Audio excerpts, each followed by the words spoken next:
আসসালামু আলাইকুম রহমতুল্লাহি ওয়া সম্মানিত দর্শক, আওয়ামী লীগ রাজনীতিতে ফিরে আসছে এরকম একটা আশঙ্কা আওয়ামী বিরোধী যারা শক্তি রয়েছেন তাদের মধ্যে প্রবল আকার ধারণ করছে। এবং আওয়ামী লীগ কিভাবে আসবে, কখন আসবে, কার মাধ্যমে আসবে, এগুলো এখন নানাভাবে নানা মহল থেকে এই জিনিসগুলো বিশ্লেষণ করার চেষ্টা করছে। কেউ হয়তো বলার চেষ্টা করছেন যে শেখ হাসিনা ব্যক্তিগত জীবনে খুবই সাহসী এবং তার সাহস প্রমাণিত। তিনি কেবল যে ১৫ বছর ক্ষমতায় বসে সাহস দেখিয়েছেন তা নয়, ক্ষমতার বাইরে বিরোধী দলীয় নেত্রী হিসেবে সাহস দেখিয়েছেন, রাজনৈতিক দলের নেত্রী হিসেবে, রাজপথের নেত্রী হিসেবে সাহস দেখিয়েছেন এবং তার জীবনে সফলতা ব্যর্থতার যেখানে যেখানে হয়েছে যা কিছু সব ক্ষেত্রেই তিনি সাহস দেখিয়েছেন, সাহস হারা হননি।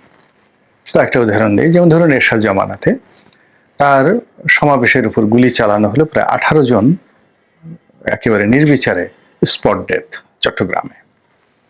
তো তিনি সাহস হারাননি, সেই এরশাদের সঙ্গে লড়াই করেছেন, সংগ্রাম করেছেন, আবার রাজনীতির প্রয়োজনে সেই এরশাদের সঙ্গে বন্ধুত্ব করেছেন পলিটিক্যাল প্রয়োজনে। তো কাজেই তার এই যে সাহস এবং কৌশল এবং সেই এরশাদকে ছলে বলে কৌশলে একেবারে কবরে যাওয়া পর্যন্ত যেভাবে তিনি তাকে রাজনীতি শিখিয়ে দিয়েছেন, তাহলে ওই যে 18 জন মানুষকে গুলি করে হত্যা করার যে পরিকল্পনা, তো সেটা তাকে আজীবন একেবারে মৃত্যু পর্যন্ত তাকে কিন্তু তাড়িত করেছে এরশাদ সাহেবকে। This is Sheikh Hasina. Second হলো 21শে আগস্টের গ্রেনেড হামলা, যারা দেখেছেন ওটা বিভৎস, ভীষণ রকম বিভৎস, নির্মম এবং নিষ্ঠুর, এবং যারা এই অপকর্ম করেছেন তারা সবাই অভিসম্পাতের যোগ্য। দুনিয়া এবং আখেরাতে তাদেরকে আল্লাহর বিচার এবং মানুষের বিচার দুটোই তাদের জন্য প্রযোজ্য। তারা কখনো ওই নির্মম কর্মকাণ্ডের দায় এড়াতে পারবেন না। আমরা জানি না কারা করেছে এই কর্মটি, কিন্তু এটা খুবই নিষ্ঠুর, খুবই নির্মম। এবং যেহেতু আমি সেই ঘটনার সাক্ষী, আমি জানি ওই দিন কি নির্মমতা ঘটেছিল এবং কি ধরনের ভীত সন্ত্রস্ত অবস্থা তৈরি হয়েছিল। নর্মালি আমাদের বাঙালির অ্যাভারেজ সাহস কি? অ্যাভারেজ সাহস হলো যে আপনার পাশে যদি একটা টায়ার, রিক্সার টায়ার ব্রাস্ট হয়, আপনি 3টা লাফ দেবেন। যদি বেবি ট্যাক্সির চাকা ব্রাস্ট হয়, আপনি পড়ে যাবেন। আর ট্রাকের চাকা যদি ব্রাস্ট হয়, আপনি এমন দৌড় দিবেন, অন্ততপক্ষে আধা কিলোমিটার দৌড়ানোর পরে আপনি চিন্তা করবেন যে আপনি কেন দৌড়ালেন। পুলিশ যদি গুলি করে, একটা পটকা যদি ফাটানো হয়, ককটেল ফাটানো হয়, বোমা ফাটানো হয়, তাহলে দৌড়াদৌড়িতে এমনভাবে শুরু হয়ে যায় যে আপনার ঘনিষ্ঠ বন্ধু দুইজনের গলায়, মানে গলাগলি করে আপনি দাঁড়িয়ে দাঁড়িয়ে কোনো সমাবেশ দেখছিলেন, পথে হাঁটছিলেন, হঠাৎ করে দেখা গেল পিছনে একটা ককটেল ফুটেছে। 1 মিনিট আপনি আপনার বন্ধুকে ভুলে যাবেন এবং একটা ধাক্কা দিয়ে তাকে পিছনে ফেলে ওরে বাবা গো, ওরে মা গো বলে দৌড়াবেন। এটা হলো একটা অ্যাভারেজ বাঙালির যে সাহস। 21শে আগস্টে যখন গ্রেনেড হামলা হলো, তখন প্রথমত এই যে দৌড় শুরু হলো, হাজার হাজার নেতাকর্মীর দৌড়, একজনের পায়ের নিচে পড়ে আর একজন আহত। দ্বিতীয়ত যেটা হলো সেটা হলো এই গ্রেনেড দ্বারা, গ্রেনেডের যে স্প্লিন্টার দ্বারা তারা অনেকে আহত হলে ওখানে পড়ে গেলেন, রক্তাক্ত হলেন, অনেকের স্পট ডেথ হলো। এরপরে আবার গুলি চালানো হলো, ব্রাশ ফায়ার করা হলো শেখ হাসিনাকে টার্গেট করে। তো এত কিছুর মধ্যে তিনি ট্রাকের উপর দাঁড়ানো ছিলেন, সেখান থেকে নামলেন, তারপরে তার নিজের গাড়িতে উঠলেন। এটা যেন তেন সাহসের বিষয় নয়।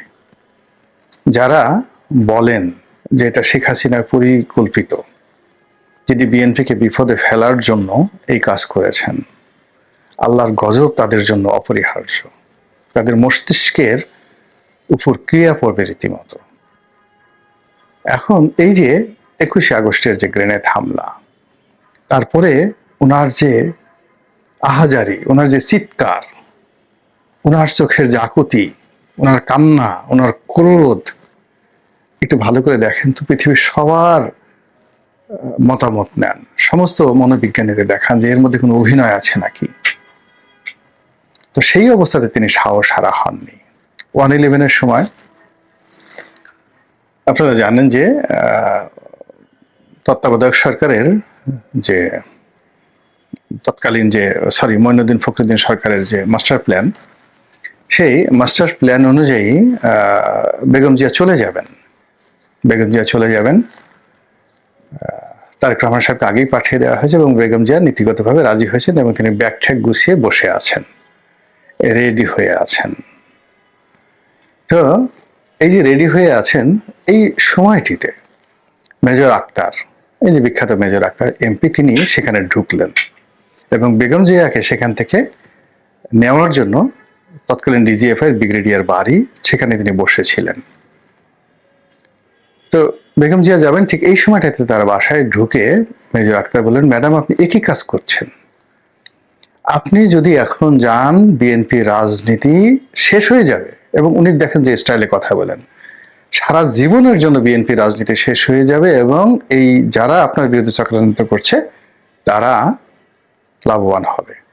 দ্বিতীয়ত, শেখ হাসিনা যদি বাংলাদেশে এসে যায় তাহলে টোটাল শেখ হাসিনার মানে এখন বাংলাদেশে আছে, আপনি চলে যান, সে যদি না যায় তাহলে পুরো রাজনীতিটা আওয়ামী লীগের থেকে যাবে, আপনি কি করবেন তখন? তো বেগম জিয়া প্রাজ্ঞ, তিনি বুঝলেন এবং তিনি সিদ্ধান্ত নিলেন তিনি যাবেন না। এবং এই কথা স্বয়ং ব্রিগেডিয়ার বাড়ি আপনার তিনি সাক্ষাৎকারে বলেছেন, টেলিভিশন সাক্ষাৎকারে বলেছেন। এখন বোঝার চেষ্টা করুন যে ওই অবস্থাতে শেখ হাসিনা কিন্তু ছিলেন এবং তিনি দেশের বাইরে ছিলেন। তাকে মানে বেগম জিয়াকে পাঠানো হবে এবং তাকে বাংলাদেশে আসতে দেওয়া হবে না। এই জন্য কি করা হলো, সমস্ত এয়ারলাইন্সের টিকিট তার কাটা ছিল। তিনি সেই টিকিটগুলোকে, এই সরকার বললো যে এয়ারলাইনগুলোকে নিষেধ করে দিল যে শেখ হাসিনাকে বহন করা যাবে না। ফলে তিনি হিথরো এয়ারপোর্টে এসে আটকে ছিলেন এবং সেখান থেকে সমস্ত কৌশল করে তিনি রাষ্ট্রকে চ্যালেঞ্জ করে, মঈনুদ্দিন ফখরুদ্দিনকে চ্যালেঞ্জ করে বাংলাদেশে চলে আসলেন। এটা হলো শেখ হাসিনার সাহস। তারপর শেখ হাসিনা যেদিন গ্রেফতার হয়েছিলেন, আপনারা জানলে অবাক হয়ে যাবেন, আমি জানি ওই 1/11-এর সময় দুই নেত্রীকে গ্রেপ্তার করা হলো। খালেদা জিয়ার বাসায়, বেগম খালেদা জিয়ার বাসায় কি হয়েছে আমি বলতে পারবো না, বাট শেখ হাসিনার বাসায় কি হয়েছে আমি বলি। ওনার বেশিরভাগ লোক পালিয়ে গেছিলেন সেদিন, হাতে গোনা 2-1 জন ছিলেন।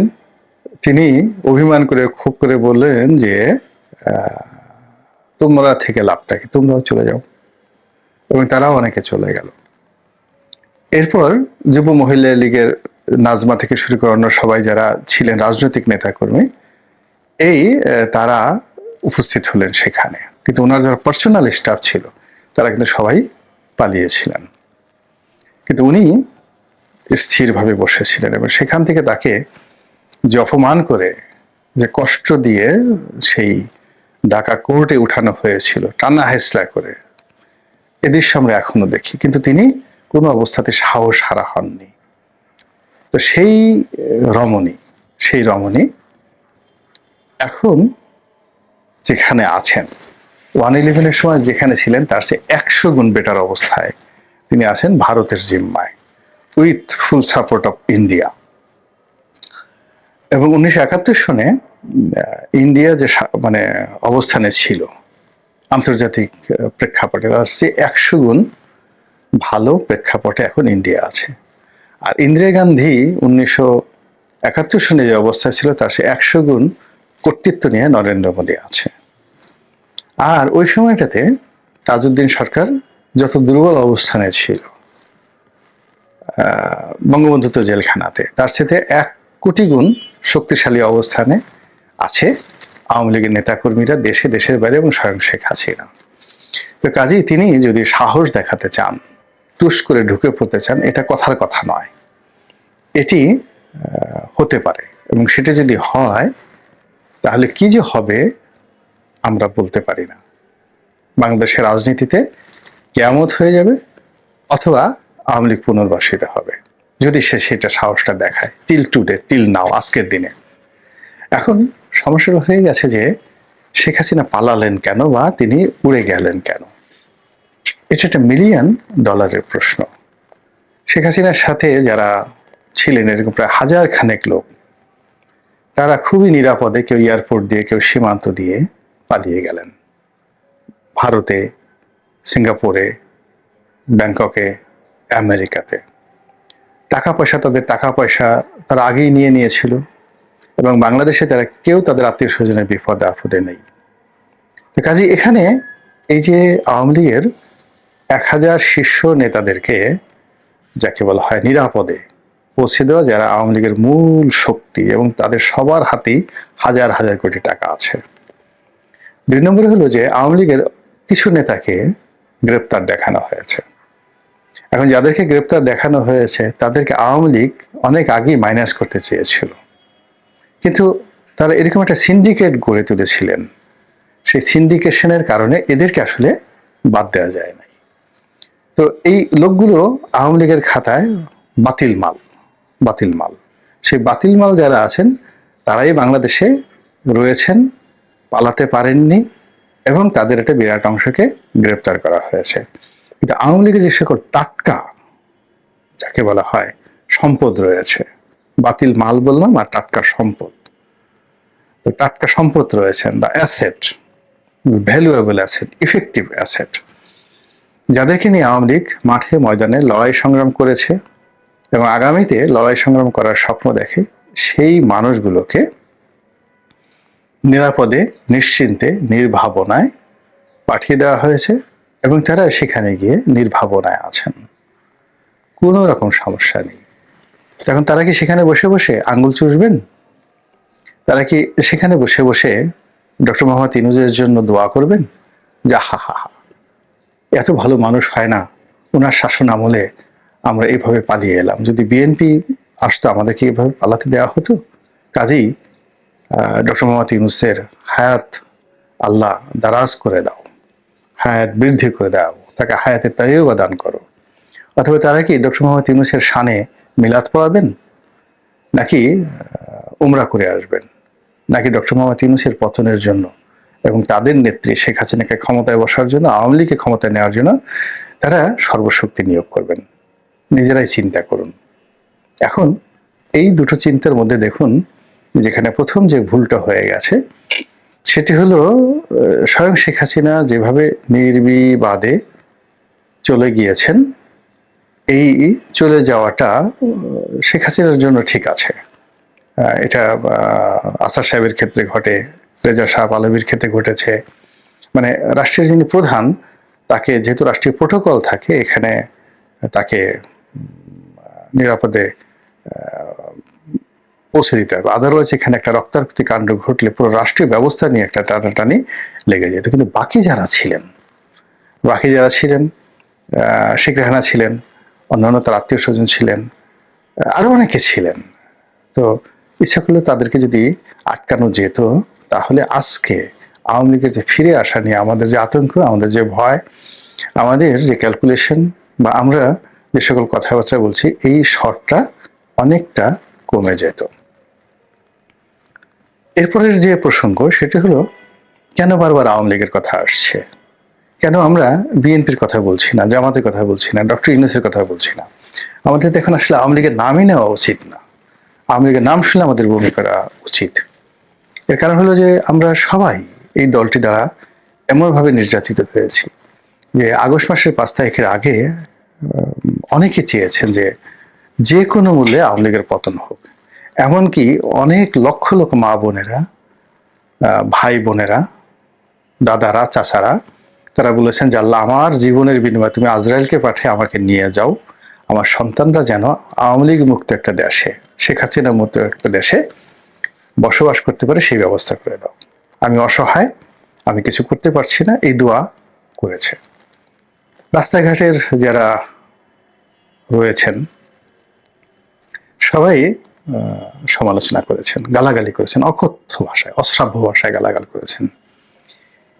এই 100 দিনের পর, মানে 4 মাসের মাথায়, 120 দিনের মাথায় কেন আমরা আওয়ামী লীগের ফিরে আসা নিয়ে কথা বলছি? কেন শেখ হাসিনার জনপ্রিয়তা বেশি না ডক্টর ইউনূসের জনপ্রিয়তা বেশি? এসব নিয়ে জরিপ হচ্ছে। কেন বিএনপির সঙ্গে আওয়ামী লীগের তুলনা করা হচ্ছে? এই জিনিসগুলো কেন যেই লাউ সেই কদু বলা হচ্ছে? কেন এক জালিম গিয়েছে আর এক জালিম এসেছে, এই কথাগুলো বলা হচ্ছে? তো এই জিনিসগুলো ভাবতে হবে। আমরা এই যে ১২০ দিনের মধ্যে যদি সফল হতে পারতাম, মানুষকে নিশ্চয়তা দিতে পারতাম, সবকিছুর গ্যারান্টি দিতে পারতাম, বিশ্বাস করেন ডক্টর মোহাম্মদ ইউনূসের অধীন শুধু আমরা 5 বছর নয়, উনি 5 বছর থাকতেন, 5 বছর পরে তারপরেও আমরা ওনাকে বলতাম যে আপনি আরো থাকেন, আর যদি আপনি না থাকেন তাহলে আপনি আমাদের রাষ্ট্রপতি হন। প্রধানমন্ত্রী যারা নির্বাচিত হবে তারা থাকুক, আপনি রাষ্ট্রপতি হন। এই ছিল মন মানসিকতা। এমনকি আমি বিএনপির শীর্ষ যারা নেতৃবৃন্দ রয়েছেন তাদের সঙ্গে কথা বলেছি। তখন তো আমরা জানতাম না যে ডক্টর মোহাম্মদ ইউনূস আসবে। আমি সেই 2021-22 সনের কথাই বলছি। কন্টিনিউয়াসলি অনেক বিএনপির টপ যারা 5-6 জন নেতা রয়েছেন তাদের একান্ত আলোচনা। তো তারা যখন আমাকে বলতেন যে মিস্টার রনি আপনি বলেন তো যে ভবিষ্যৎ কি হতে পারে, তা আমি বললাম যে মধ্যে একটা ইন্টারিম কিছু একটা আসবে, সেটা সেনাবাহিনী হতেও বা যা হোক, আওয়ামী লীগ থাকবে না এটা শিওর, আওয়ামী লীগ থাকবে না, মধ্যে একটা আসবে এবং তারা 5 বছরের আগে কমপক্ষে যাবে না। তো বিএনপির লোকরা তো সবাই একেবারে এক বাক্যে আমাকে বলেছেন যে আমি একেবারে নাম ধরে ধরে, কেউ যদি চ্যালেঞ্জ জানায় নাম ধরে ধরে আমি তাদেরকে সামনে আনতে পারবো। তারা বলেছে যে হাসিনা যাক, আওয়ামী লীগ যাক, যেই আসুক না কেন দেশটা মোটামুটি ভালো চলুক, 5 বছর থাকুক, দরকার হলে 5 বছর পরে আমরা ইলেকশন করব। তো এরকম একটা মেন্টাল প্রস্তুতি তো বিএনপির ছিল সেই 2021-22 সন থেকে, তো তারা এইভাবে চিন্তা ভাবনা করে এসছে। এখন সেই বিএনপি অলনে ছাড়েন, তারা বলছে এখনই ইলেকশন দিতে হবে। তাহলে এই যে পরিবেশ এবং পরিস্থিতি কারা সৃষ্টি করলো?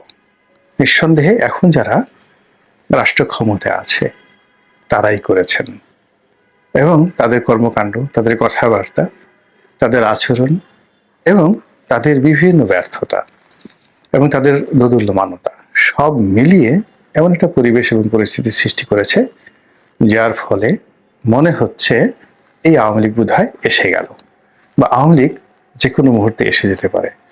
আমার সিক্স সেন্স বলছে যে দৈবাৎ কোনো দুর্ঘটনা যদি না ঘটে, রাজনৈতিকভাবে আওয়ামী লীগের পুনর্বাসিত হতে অনেক সময় লাগবে। কিন্তু দৈবাৎ দুর্ঘটনা মানে দুর্ঘটনার তো কোনো বাপ মানে, এটা যে কোনো সময় ঘটতে পারে। যেমন সিরিয়াতে যেটা ঘটলো, বা বাংলাদেশে ডক্টর মোহাম্মদ ইউনূস যেভাবে এলেন, কিংবা আফগানিস্তানে যেভাবে অলনে ছাড়েন আমেরিকান বাহিনী লেজ গুটিয়ে চলে গেল, তালেবানরা ক্ষমতায় আসলো, উইদিন 48 আওয়ার্সের মধ্যে কাবুল দখল হয়ে গেল। এবং যেভাবে হাতে পায়ে ধরে, তালেবানদের হাতে পায়ে ধরে আমেরিকান সৈন্য সেখান থেকে পালালো, এবং যেভাবে তাদের তাবেদাররা বিমানের ডানার উপরে উঠে যেভাবে পালানোর জন্য তারা চেষ্টা করলো জীবন ভয়ে, আফগান জাতি, সেখানে বাংলাদেশে কি হতে পারে এটা কল্পনাই করা যায় না।